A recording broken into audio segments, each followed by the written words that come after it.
David Pillai Dares, a former police officer, believes that something strange is going on in and around North America's national parks. After cataloging thousands of mysterious deaths and disappearances, we join him in asking whether there is something in the woods that is stalking and haunting humans. The national parks of North America are some of the most haunting and beautiful places on Earth, from Yosemite and Yellowstone in the U.S. to Yoho and Jasper in Canada. All offer something stunning and unique, whether that be snow-dipped mountain ranges, serene lakes, endless grasslands which stretch as far as the eye can see, or forests that seemingly never end. These parks attract millions upon millions of tourists from all over the world. Their landscapes are truly a sight to behold, and it's no wonder that so many visitors flock to these areas of outstanding natural beauty year after year. But it should also come as no surprise that many people get lost whilst hiking or hunting in these regions. And although most of them are located by dedicated search and rescue efforts within 48 hours, some vanish often in mysterious and inexplicable circumstances, never to be seen again, magnificent and unforgettable.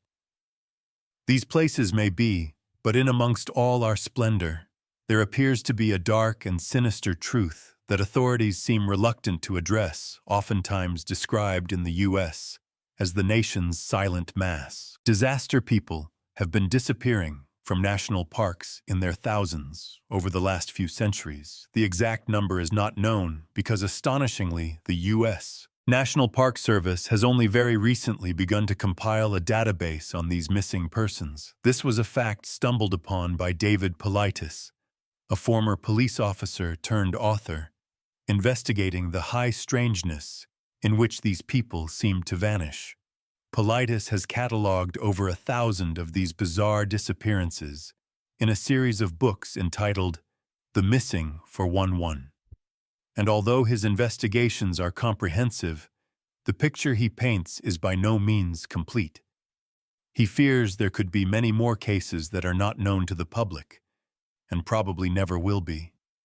Pleiades apparently began working on this project shortly after visiting a national park, where he was approached by a ranger who told him that he was part of a search and rescue efforts on a couple of recent unexplained disappearances, and that he believed something bigger was going on. Being an accomplished outdoorsman himself, Pleiades was intrigued by the notion of experienced hunters and hikers going missing in terrain they themselves were highly familiar with, and promised to look into it.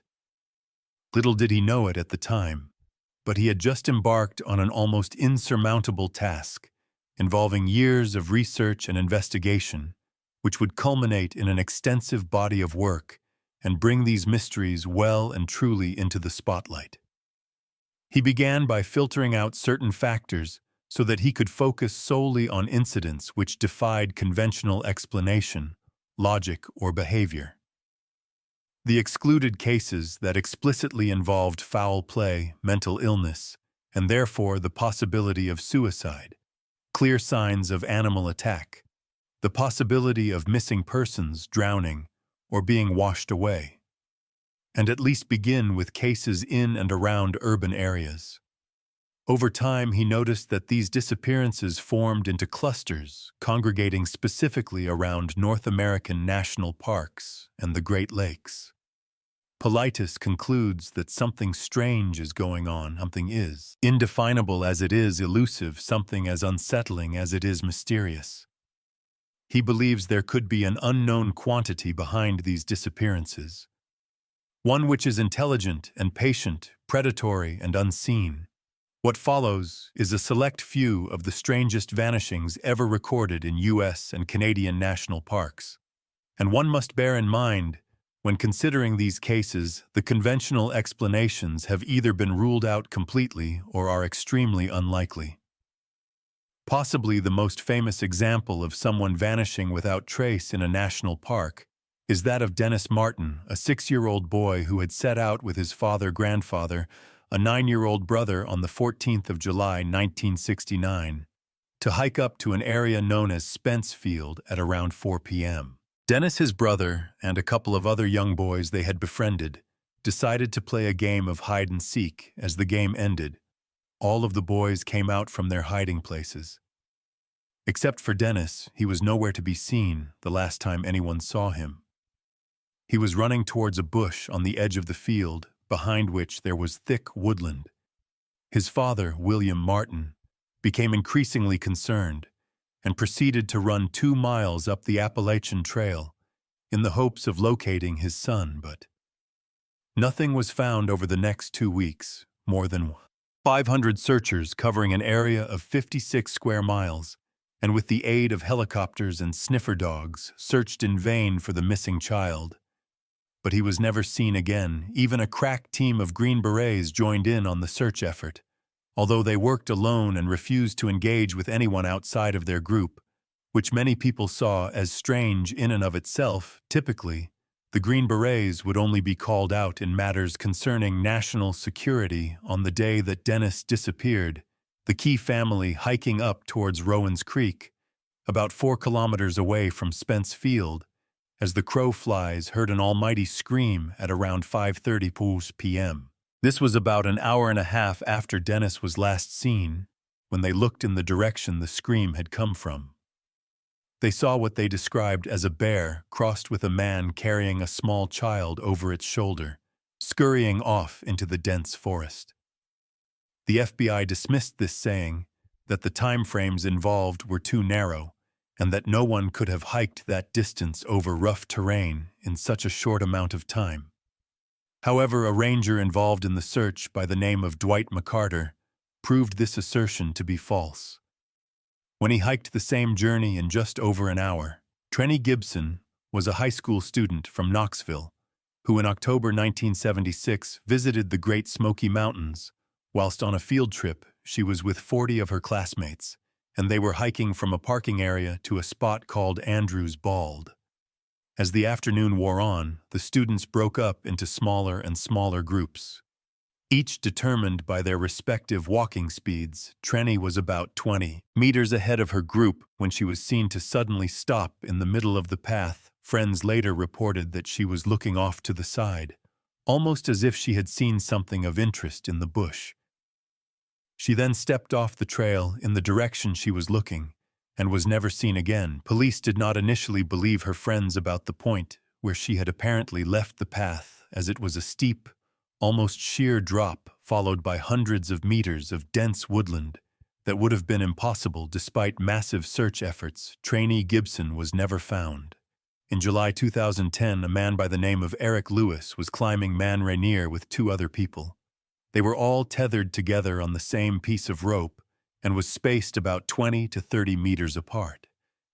The lead climber, Don Storm Jr., stopped at 14,000 feet and waited for his 2 companions, hoping they could summit the mountain together. He was joined shortly afterwards by the second climber, Trevor Lane, and they both waited for Eric's, who arrived. He never did.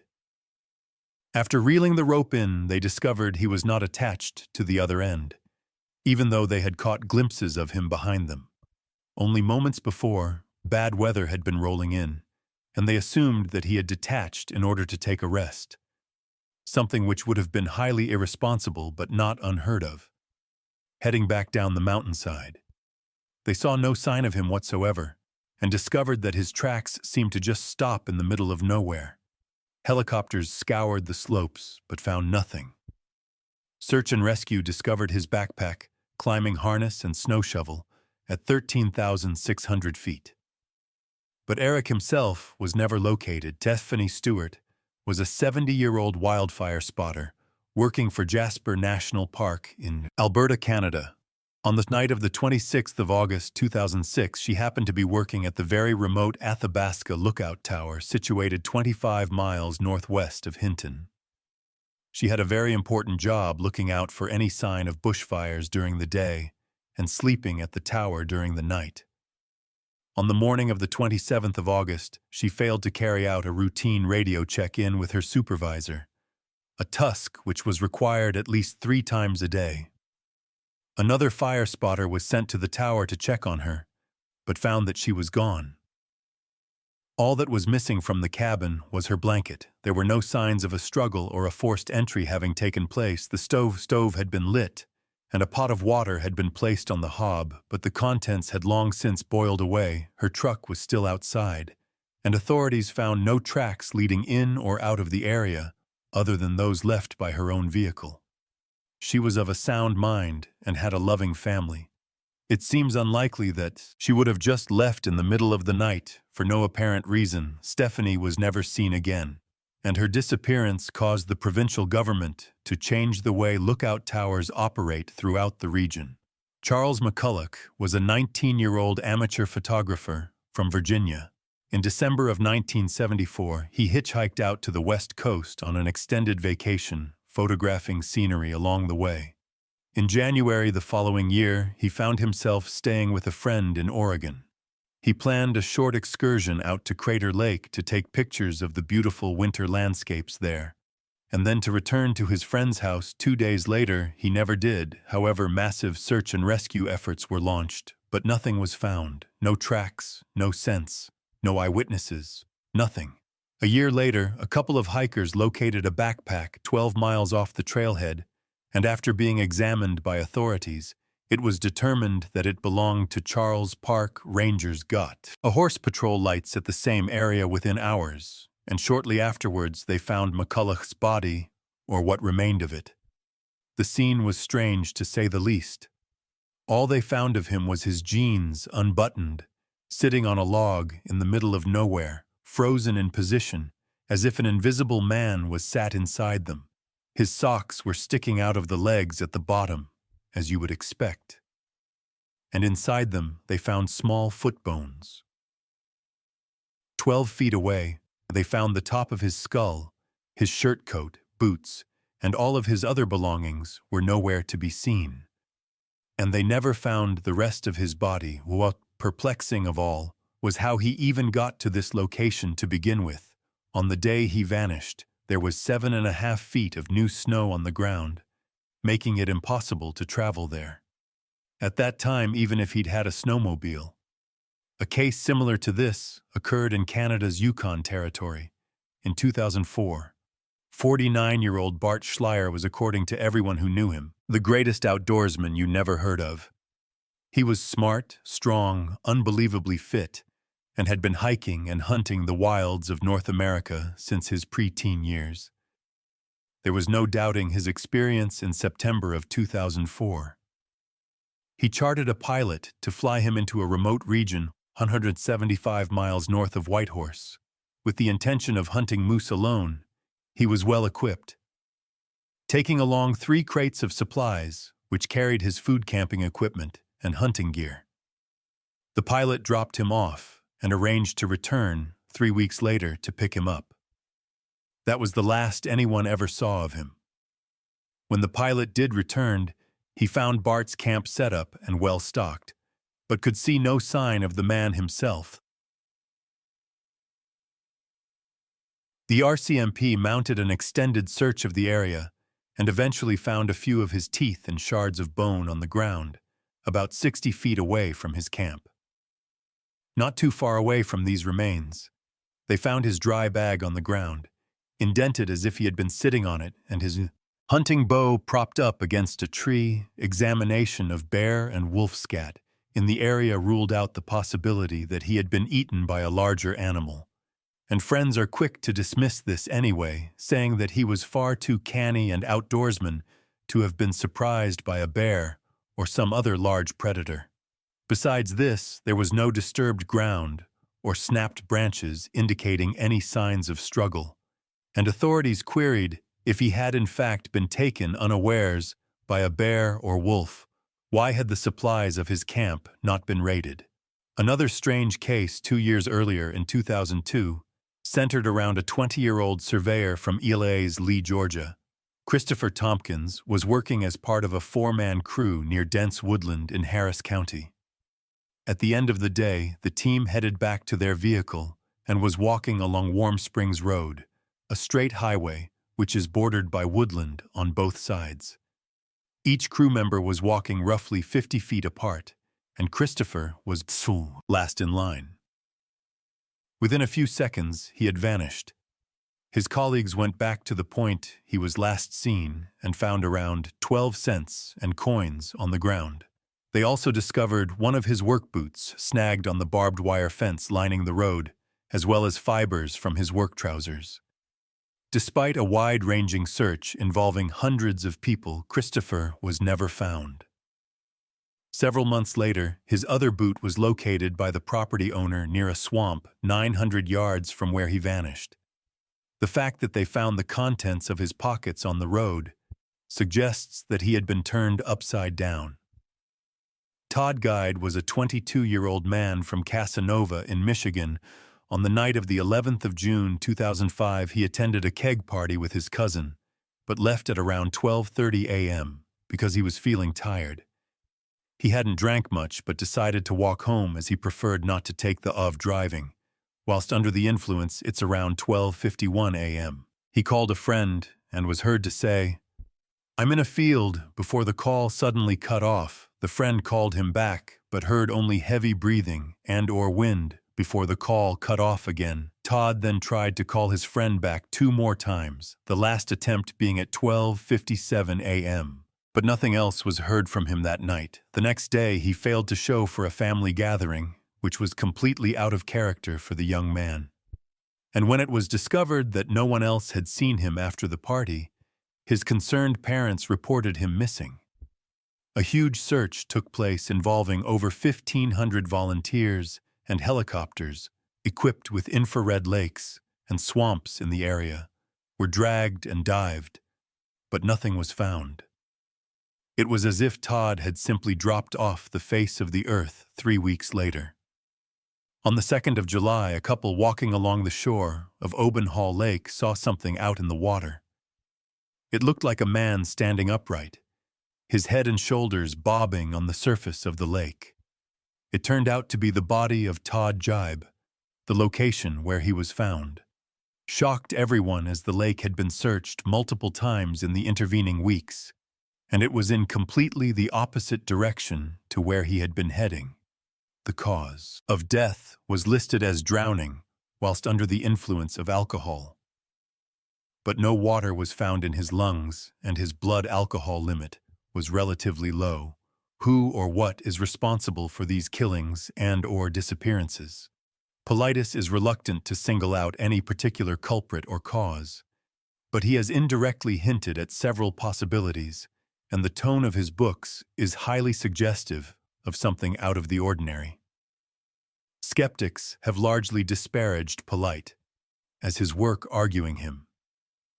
And oftentimes, he deliberately omits certain details which do not fit his narrative, and that there are rational explanations for every single one of these cases. Their reasoning includes animal attacks, a serial killer, or possibly even several people becoming disorientated and injured. People having a desire to intentionally disappear, or it's suicide drug dealers or drug manufacturers conducting business out in the wilds, in killing those who stumble upon their operations, quick or sudden death due to illness or exposure. Animal attacks will always leave telltale signs such as blood, pieces of flesh, torn clothing tracks, scents and signs of a struggle having taken place such as snapped branches or disturbed ground. None of the cases Polite's presents show any evidence of such, and therefore he rules us out as a possibility. The same can be said for serial killers. It is highly unlikely that they would fail to leave any trace of them having been there becoming lost and disorientated. Is indeed plausible. But many people who disappear are highly familiar with their surroundings and have either hiked or hunted those locations countless times before. And even if they do get lost, why do organized search parties? Sniffer dogs and helicopters with forward-looking infrared still fail to find them. In all of these cases, the individuals were her sound mind, as far as any of their friends or colleagues knew. So this makes suicides unlikely, although not implausible. Disappearing intentionally to start a new life, on the other hand, could be a possibility, but doing so would be an immense undertaking, would take months of planning and cost a great deal of money, something which would be difficult to hide from friends or loved ones. In either of these cases, this does not explain why search and rescue parties are unable to locate any trace of them whatsoever. Drug manufacturers operating in remote regions is not unheard of after all. Anyone who has ever watched the TV series Narcos will know that Pablo Escobar used the Colombian jungles to conceal his production operations. However, the national parks of North America seemed like an unlikely place for such practices given the number of annual visitors. Drug dealers would know that killing someone would only invite more unwanted attention to the region in the form of the National Park Service search and rescue parties and police officers finally succumbing to some underlying illness or injury sustained whilst hiking is probably the most likely cause of these disappearances. Polite is even notes that many of these individuals had some form of disability or condition, or reported feeling unwell before they vanished.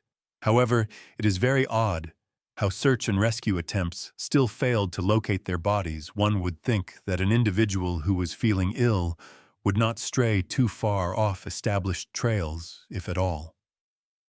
Depending on the nature of an injury, accident, victims would not be too difficult to locate either, especially with the help of sniffer dogs and search helicopters equipped with infrared. So when all of these explanations have been exhausted, what we left with Politis is mystified by the apparent commonalities between each case, such as the fact that instances where dead bodies are found, they rarely find the victim's shoes or boots, or they are in a state of undress, and a satisfactory cause of death is rarely established.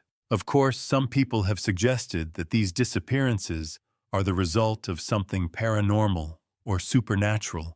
Theories have ranged from woodland spirits to large cryptids such as Bigfoots, or the dogma alien abductions, people slipping through interdimensional portals, and even certain plant life activating some form of defense to human presence. And as unbelievable as these suggestions may sound, there have in fact been instances where people experienced such things whilst in national parks, and live to tell the tale. There is a bizarre phenomenon which countless people have reported whilst hiking, known simply as the silence. Typically, an individual will be walking through woodland when everything will suddenly go quiet. All wildlife falls silent. The breeze rustling through the leaves dies down, and the air around them seems to get heavier. By all accounts, it is an incredibly unnerving experience, as people often report feeling as if they're being watched or stalked by something. This same thing happened to Jan Maccabee, wife of a renowned optical physicist, Bruce Maccabee, while she was bow hunting in Ohio back in 2010. It was around 6:30 p.m., and she was in a tree hide, approximately 15 feet off the ground. She reported that everything suddenly went quiet, and within minutes she noticed an odd distortion moving through the branches about 20 feet from her position. She described it as a humanoid figure, and that it appeared to be cloaked. She managed to take one picture before it moved off, and the sounds of wildlife returned. The image shows what looks like the edge of her face with hair sticking out from behind it, backlit by the sun. A compelling piece of footage uploaded in 2016 by YouTuber Scott Carpenter appears to show what looks like a Bigfoot peeping out from behind a tree, perfectly camouflaged by its surroundings. And although this could be nothing more than a case of pareidolia, it is interesting nonetheless. Whatever is responsible for these disappearances, whether it is paranormal, supernatural, or something altogether more ordinary, the prospect of losing your way in such vast and often inhospitable terrain is no less frightening. Truly, these places are wonderful examples of just how beautiful our world can be, and this episode should not deter you from visiting them if you are lucky enough to have the opportunity. But we would urge you to be vigilant, make all the necessary preparations, and take all the necessary precautions, and finally expect the unexpected.